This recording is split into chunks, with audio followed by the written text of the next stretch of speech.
Guys, আজকে আমার সব কিছু তাড়াতাড়ি এই দেখো রান্না বসিয়ে দিয়েছি অলরেডি। ডিমের সব প্রিপারেশন হয়ে গেছে। ডিমটা গোলমরিচ আর লঙ্কার গুঁড়ো, নুন, হলুদ দিয়ে মাখিয়ে রেখে দিয়েছি। আলু একটু সেদ্ধ করে নিয়েছি।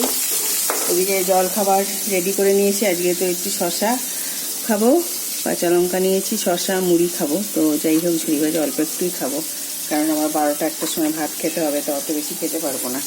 তো যাই হোক, তারপরে হচ্ছে প্যাকিং যতটুকু বাকি আছে ততটুকু করবো রান্নাটা কমপ্লিট করে। তো সব কিছু আজকে আমার তাড়াতাড়ি করতে হচ্ছে। প্যাকিং এখনও কিছুটা বাকি আছে, এখনও সবটা কমপ্লিট হয়নি। তো ভাবলাম আগে রান্নাটা করে নিই।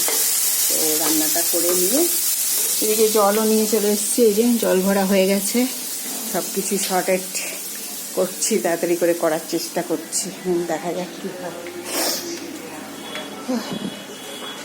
তো তোমরা আমার সাথে থেকো, সবসময় পাশে থেকো, আমাকে একটু সাপোর্ট করো, সাবস্ক্রাইব করো আমার channel. Bye, take care, good day guys.